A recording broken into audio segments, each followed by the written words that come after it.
330 damage for one attachment on a one prize Pokemon. You have to be kidding me. Oh my goodness, let's get involved.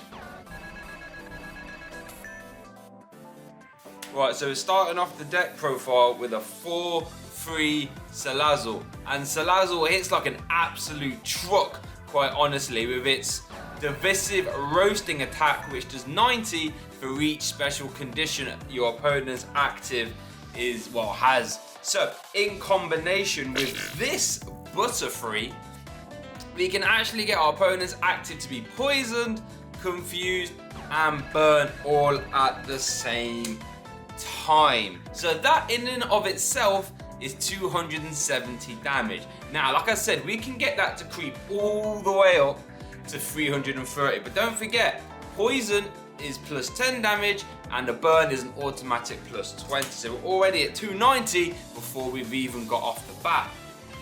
Not to mention Salazzle's attack is for a DCE or double turbo or twin energy, whatever you prefer. So we can get that going for one attachment as well. Golly, now the main thing about this combo is that to get Butterfree into play, obviously it's a stage 2, so you have to jump through a little bit of hoops. That tri-coloured scales ability is pretty cool, but you have to evolve up into a stage 2 to get it. However, luckily for us, I think it's the Rebel Clash Metapods and Caterpie have a pretty cool ability. And what they both have is the Adaptive Evolution ability. And what that means is you can essentially evolve them the turn you put them down, or your first turn of the game. So what that means is you can essentially go Caterpie, Metapod, Butterfree, Slap. Sorry for shaking the camera there, but you can essentially just evolve them all up, get your Salazzle, bang! For like what, 300 and something damage on a one prizer for one attachment. Now, I'm gonna say that a lot during this deck profile, but I need you to really understand how strong this is. We can one-shot VMAXs, people! Golly. Right, so in order to help us set up then, we've actually got a 1-1 of the new Beer Barrel with the something called ability Hardworking Fangs, which lets you draw up to 5 cards in your hand. Now, I've been a little bit sneaky with my deck space here. I've cheaped out and I've only got a 1-1. Realistically, you should probably try and fit in a 2-2, but you know what? We're not super reliant on it, in all honesty. When you can take 3 prizes in one attack, you can afford, and you give up 1 prize at a time, you can afford to take an off turn or 2 because you can just finish it off again with 1. So, but it is nice to have it out. Now that we've got stuff like Ultra Ball in format, we can rediscard our hand and get that hard-working fans for full value.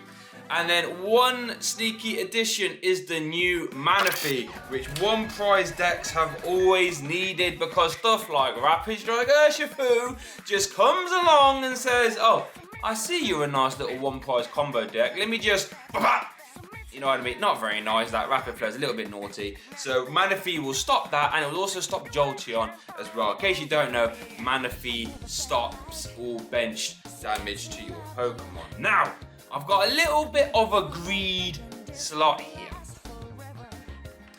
We have ourselves a Galarian Zigzagoon. You're probably wondering, well, if we can hit 330 damage, why do we need a Zigzagoon for? Well, we can only hit the 330 if we're not using the double turbo energy, the one that reduces your damage by 20.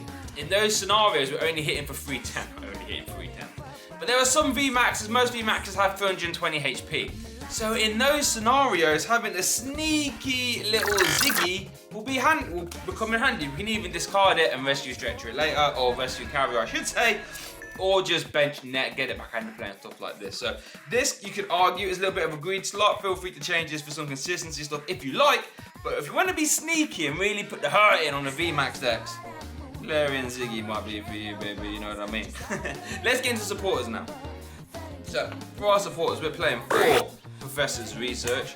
Nothing really crazy about that. We are pretty much a combo deck. We are going to have to go Caterpie, Metapod, Butterfree all in a turn to discard in our hand and draw in 7 will help us do that. We also have 3 bosses orders because our opponent might start trying to give up, you know, stuff like Moltres, as in the baby fire Moltres. We don't want to be hitting into a baby fire type Moltres. We want to be taking big prize knockouts every turn. 3 boss will help us do that. Now, you're probably looking at that and thinking, hold on, wait a minute, where are the more draw supporters? Well, because we've got the Bevel, we don't need any. So let's go into our ball search.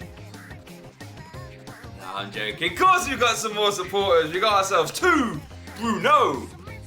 And Bruno is a really good card for these one prize decks, because Bruno is shuffle your hand and draw 4 cards. However, if one of your Pokemon was knocked out, you can draw 7 cards. Almost said 8, it's 7 cards. So, you know, if our opponent knocks out our 90 HP Salazzle, which, let's be honest, shouldn't be too hard for them, we can Bruno, get 8 cards, or even, you know, Bibarel first, get some cards, then Bruno, or Bruno, play an Ultra Ball, put some stuff in play, and then Bibarel afterwards. Honestly, Bruno is really good in one prize decks. But it's actually got a little bit of competition, which is why you only see it at a 2 count, because we play 2 of the Cynthia's Aspiration. Ooh, she's a Miss Independent Cynthia. She's got aspirations.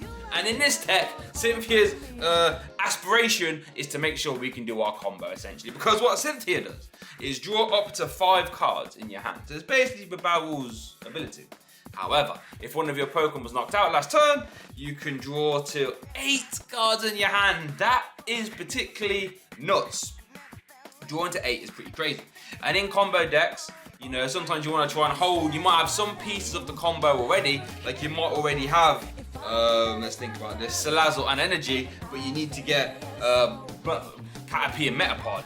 In those scenarios, you want to try and draw some cards, so you see what I mean, instead of having to Bruno shuffle them all away. So in those scenarios, Cynthia Aspiration might be better. Now, depending on, you know, how the meta develops, these counts might flip-flop the supporters. I think these are the area of the deck which can have the most movement. You might want to go to something like 3 Bruno and 1 Cynthia, or 4 Bruno and no Cynthia, or maybe, depending on how everything falls out, maybe you're going to want to do some more Cynthia, or you might even be boring and put Marnies in instead. But for now, 2-2 seem to be good, especially whilst we've got Bibarel watching our backs, baby. Onto the search cards. Now again, we're getting a little bit interesting here. I've gone for 4 Ultra Ball. Discarding 2 cards is always good. Well, okay, discarding 2 cards isn't good, but it gets you get any Pokemon. And the sort of discarding is kind of mitigated because you got Bibarel to help you draw. Obviously, but it can run you through resources. Luckily for us, Salazzle has 90 HP, which is a godsend, and so does Caterpie and Metapod. I wish Bibarel did, but Bibarel's got like 120. So, level ball searches for Caterpie, Metapod, Salandit, and Salazzle, which is why it has to be a 4 count. That is a non-negotiable. And then we got 4 Quick Ball. Noted I haven't gone for any Evolution Incense. Now, you can make the argument that Evolution Incense is really nice, because in a deck where you have to go Caterpie, Metapod, Butterfree, having a free Evolution search is pretty cool. And you know what? I'll listen to you. But Quick Ball's just nice for getting out all your basics, getting set up early on in the game. There's another way you can play this deck that could even use VIP Battle Pass or even Gloria. So I mentioned that the supporters can sort of change a little bit. I think the ball search could also change. I've tried it with Evolution Incense and no Ultra Ball. I've tried like 2 Evolution Incense and 2 Ultra Ball. But I found that this setup seems to be quite good, especially if they're letting you play into your Bibarel. But feel free to have a little go, see if you like Evolution Incense. Right now, I like this ball search and this supporter lineup, but you know, you can do what you like. We then have 3 Scoop Up Nets. These are going to be really good because we're going to have to reuse Butterfree at some point, right? Because once the Butterfree's in play, you can, you know, it's not to just pick it all back up and put it all back down again. It's probably easier just to pick it all back up, put it all back down again than it is to find a whole new line. But space is an issue in this deck, so you can only play 3 Scoop Up Nets. Scoop Up Nets obviously really good for a couple of other things, letting you reuse Zigzagoon, and also provide anti-boss stall movement. Because our deck is all non-rule box, if your opponent like bosses up Bibarel, you can just Scoop Up Net it if you haven't got the energy to attach. So 3 Scoop Up Nets seems pretty good to me. We then have 1 Rescue Carrier. Now, this is where you can see where space has started to get a little bit tight. Rescue Carrier is good though because it lets you get back a 1-1 of the Salazzle, and realistically that's all you're going to need. So 1 Rescue Carrier seems pretty good for this, along with maybe getting back a little cheeky Zigzagoon out this card pile that your opponent has forgot about. 3 Choice Belt. This is how we're going to get that magical 330 because Choice Belt lets you do an extra 30 to your opponent's V Pokemon, which honestly makes Salazzle hit insane. Salazzle hits more than the Dread End right now when you take into account the burn and poison. That's nuts. Choice Belt is needed for that, which is why I got a real thick count of Choice Belt. Yeah.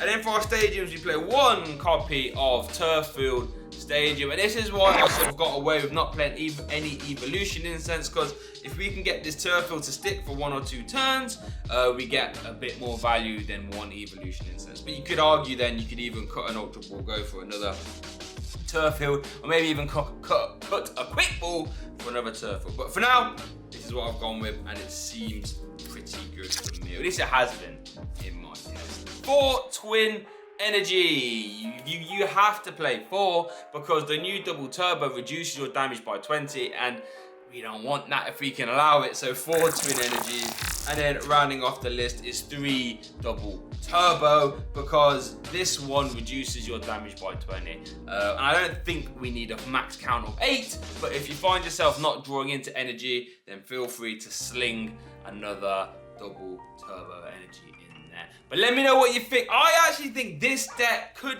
be a true meta contender. Anytime you can hit for 330 on one attachment on a 1 prizer without having to have a bench full of multi-prize Pokemon, you are in for a treat. If you're after more Brilliant Stars videos, check out this one. If you're after a podcast, check out that one. If you're after a comedic skit, check out that one. But thanks for watching. I'll see you next time.